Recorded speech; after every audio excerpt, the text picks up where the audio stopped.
the whistling issue? Am I whistling? I don't know. I can't tell. I can't. I don't think I'm whistling. Okay. I don't like whistling in the dark.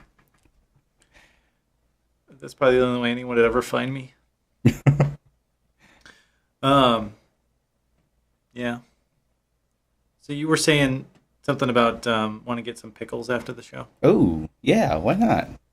I think Do you like your pickles large or in charge. and in charge Yeah.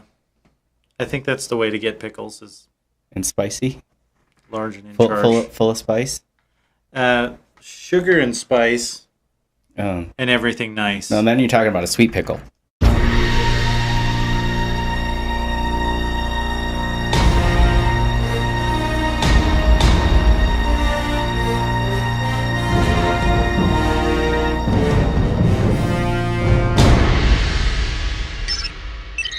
Accessing. Establishing data link complete. Accessing Starfleet database complete. Initializing video stream complete.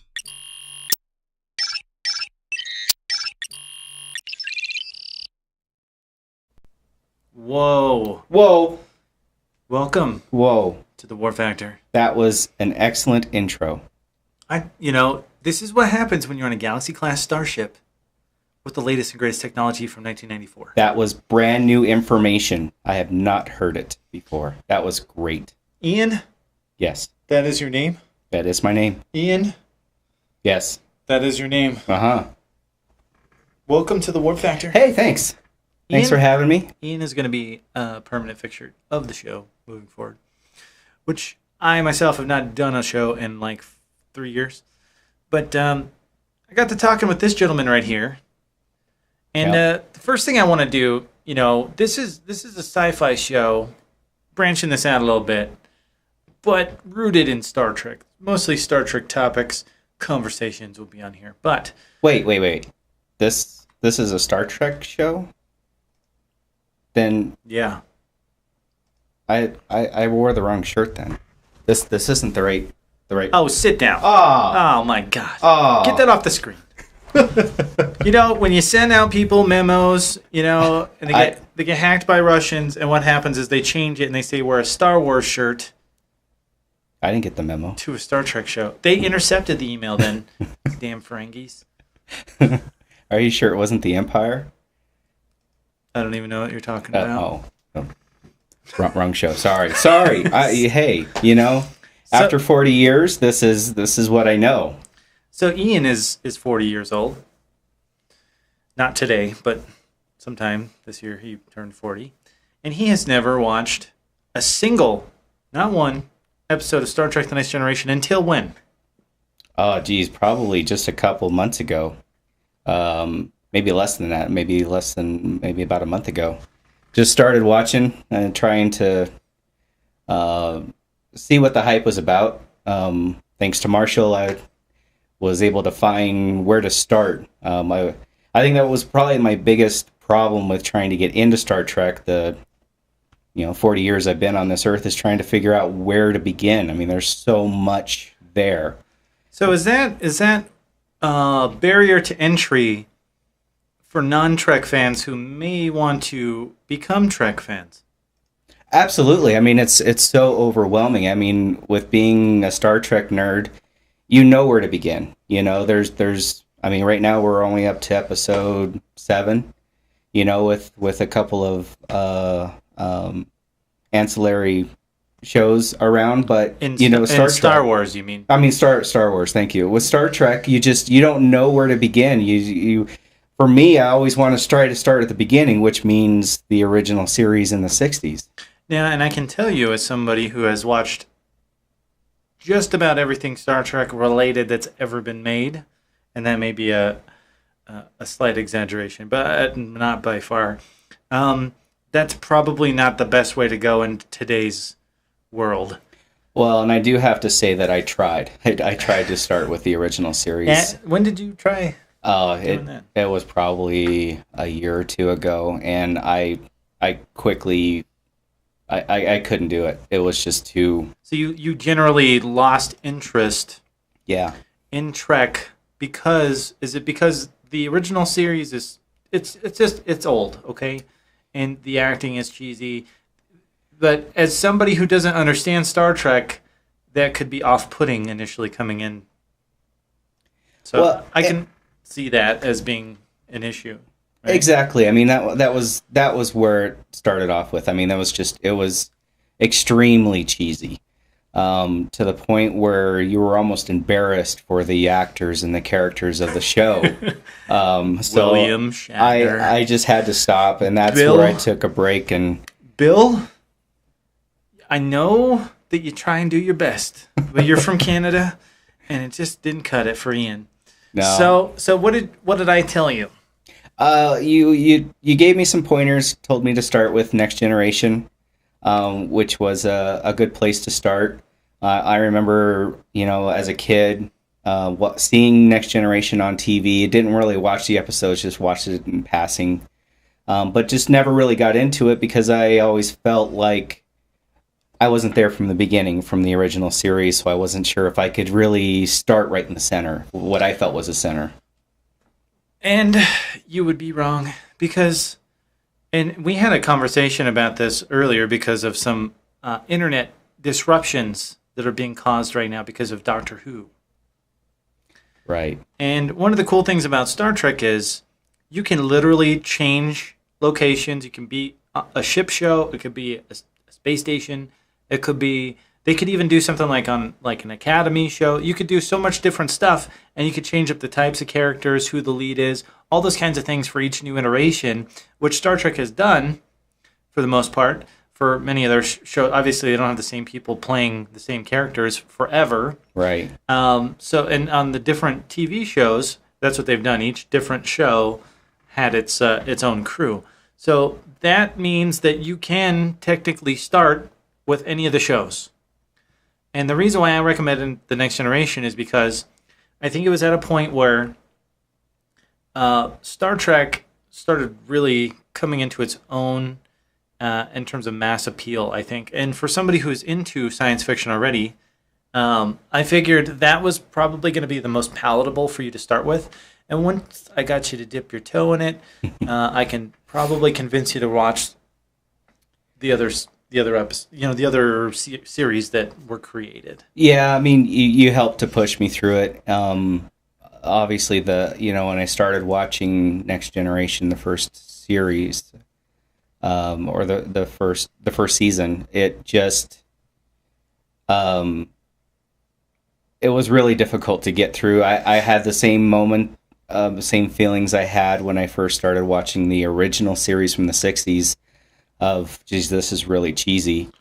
But as time progressed and I muddled through it, I was able to get and enjoy, and now really enjoy the show and want to see more.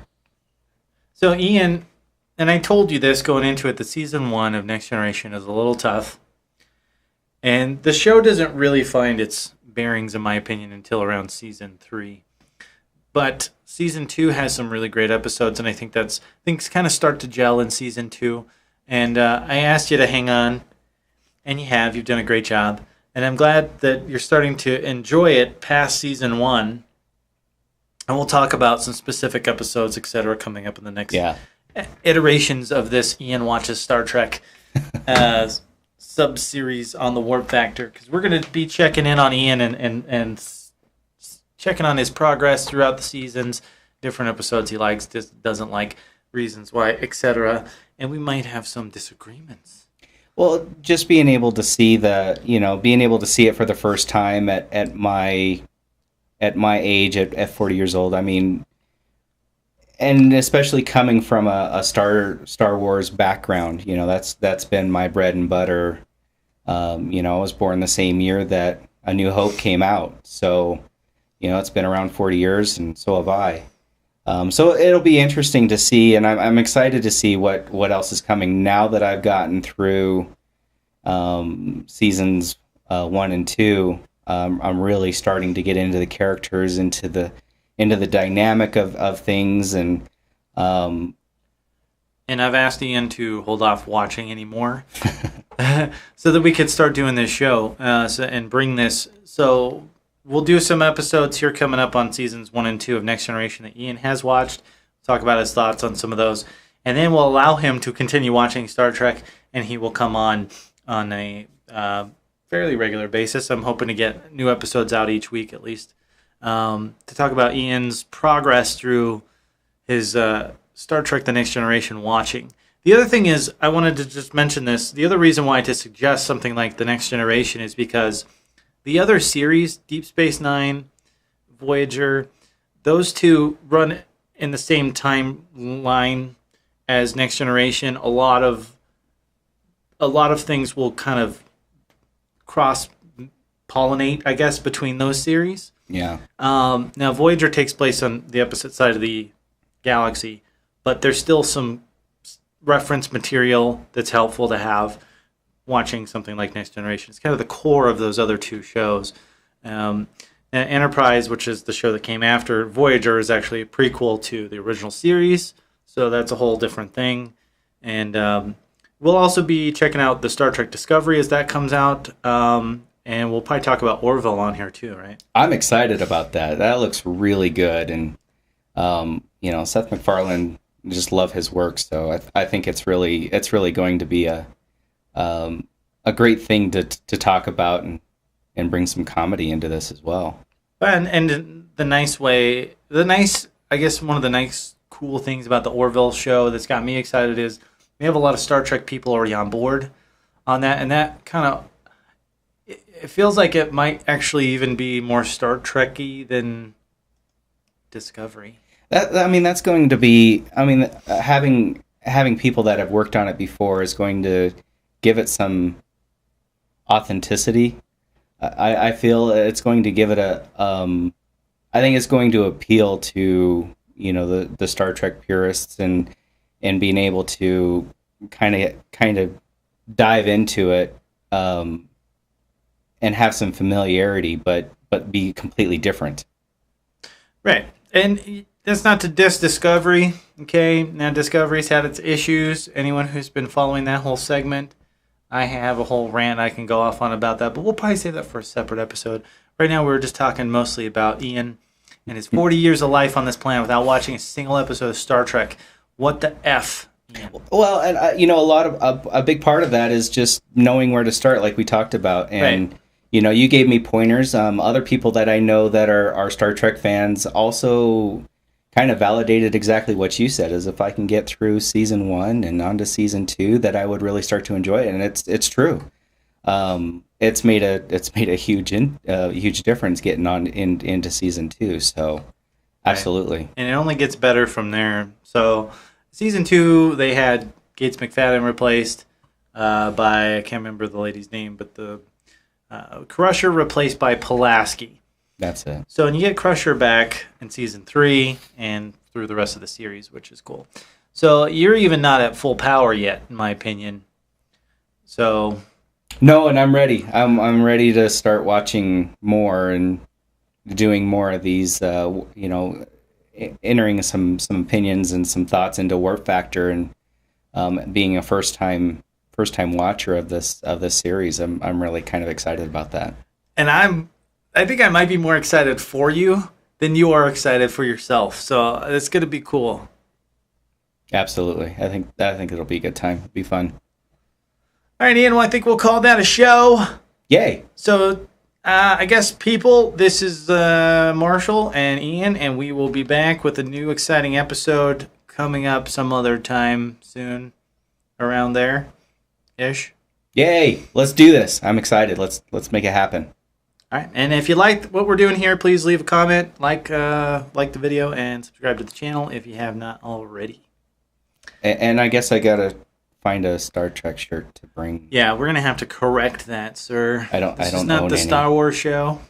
It could be. I mean, we could talk some Star Wars. We can talk some Star Wars, but maybe in the context of Star Trek. Those will be probably separate episodes. Oh, okay. Not Ian watches Star Trek at 40. That's a different one. All right. Bye, guys.